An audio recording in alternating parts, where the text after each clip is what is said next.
So when we talk about overcoming depression, the solution isn't just biochemical, it's physiological, emotional, and psychological. You have to change how you move, how you breathe, how you carry yourself.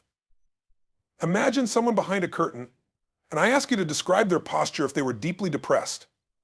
Without a doubt, you'd know the answer head down, shoulders slouched, breathing shallow, speaking softly and slowly. We all intuitively understand the physical manifestations of negative emotions. But here's the empowering part. If you lift that person's head, straighten their posture, and get them breathing deeply, you change their state of being. You shift their biochemistry. Just by altering the way the body is used, the mind follows. That's how interconnected we are.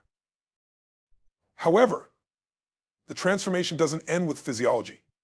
You need a compelling future, something powerful that drives you forward. Without a purpose, without a vision for a better tomorrow, even the strongest physiology can falter. That's why I believe exercise is such a critical tool.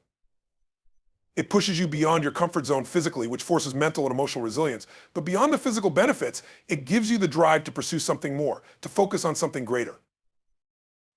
Now, let's talk about focus. What you focus on is what you will experience in life. Many of today's young people, Gen Z, millennials, are losing hope. They talk about not wanting children or feeling like the world is too broken to fix. But here's a reality check. We've always faced global challenges. I remember the fear when we thought we would run out of oil, or that the ozone layer was beyond repair. Humanity has always faced problems. But the difference is this: we've always adapted. We've always found solutions. So why do many people today feel like these problems are insurmountable? Because we've just lived through an unprecedented global shutdown, a time where the world literally stopped and people were isolated from each other. The psychological toll was immense. People became stuck in their own minds without the hope of a compelling future to anchor them. They were trapped in the here and now without the drive to look forward. But I'm here to tell you something powerful. There is something inside you that is bigger than anything that has ever happened to you or could happen to you. The moment you realize this, you unlock your ability to tap into resilience. Sustained strength doesn't come from avoiding problems, it comes from facing them with purpose. You need a reason that's bigger than just surviving. You need a reason to thrive. The most successful people, the ones who change the world, have found something they care about more than themselves. When we focus inward on our fears and doubts, we become paralyzed.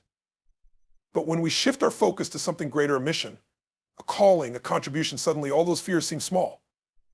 The mind is an incredible tool, but it's also a relentless critic. It will always find problems, always dissect, always compare. But when you lift your gaze and ask yourself, what am I here to serve? What am I here to give? What is my life's purpose? That's when you transcend the limits of your own mind. Consider Viktor Frankl, the renowned author of Man's Search for Meaning. He survived the unimaginable horrors of a concentration camp because he had a compelling future. He lived not just for himself, but for a purpose to tell the story so that history would never repeat itself. That vision, that powerful future, gave him the strength to endure even the most unbearable suffering. And here's the key: when you have a compelling future, you can endure anything. This is why identity and a compelling future are the cornerstones of human transformation. Without a strong sense of who you are and where you're headed, life becomes aimless, and that's when depression takes hold. Why are people still struggling with depression despite taking antidepressants? Because medication can only numb the pain, it doesn't change the source. People remain stuck because they're still focusing on what's missing, on what they can't control, or on a past they can't change.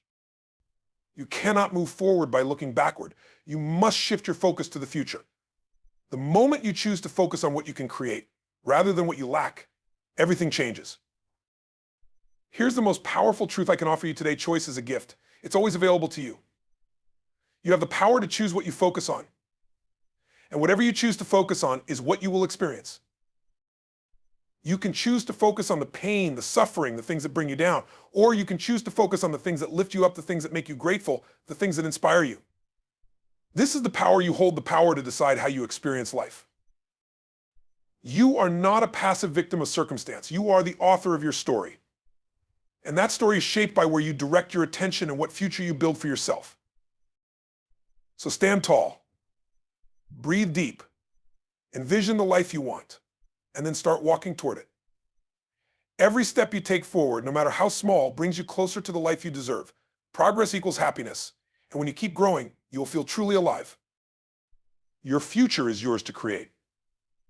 Choose to make it compelling. Choose to make it extraordinary. Playing it safe is not a strategy for living a meaningful life. Blame is not a pathway to greatness. There's no pride in blaming others. True self-esteem doesn't come from the opinions of others, it comes from what you experience about yourself. That's why I'm here speaking to you now, to help people become free, fully alive, and to reach the level of fulfillment they not only desire but deserve. I know you desire it, but I also believe you deserve it. Yet, to earn it, you must take action. You've been hypnotized by a culture of weakness. If someone can push your buttons, make you angry, or make you feel less than, then it's time for growth. If you're not happy, you're not growing in some area of your life. And that's usually where you're blaming others, where you're pointing the finger. Don't get me wrong, people can be unfair and unjust. That's a given, it happens. But you can't control that, and you can't make it stop. What you can do is become stronger than any of it, and in doing so, you set yourself free. Freedom comes from growth, not from control. When you focus only on what's missing or on things you can't control, you're setting yourself up for depression. Depression isn't caused by a Zoloft deficiency, it's because of something you're doing in your mind that's creating that feeling. And when you fixate on what's missing and what's beyond your control, you trap yourself in the past. But remember, this choice is a gift, and it's always there. You can choose what you focus on, and what you focus on is what you'll experience. You can focus on things that cause suffering, or you can focus on things that bring gratitude. Your mindset should be break every limitation and move forward, move forward, move forward, move forward. There is always a way, just keep moving. If you're not fully experiencing life, you're only experiencing the life you focus on. And what you focus on is shaped by your beliefs and values. What you believe is what you will see. Progress equals happiness. If you continue growing, you'll feel alive. If you keep growing, you'll have more to give. And when you're growing and giving, that's when life truly becomes extraordinary. It doesn't matter how many awards, Oscars, or Emmys you receive, or how much money you have in the bank. It's all about the inner game. I believe that's what's missing for most of us today. Your growth is the only limit to your happiness.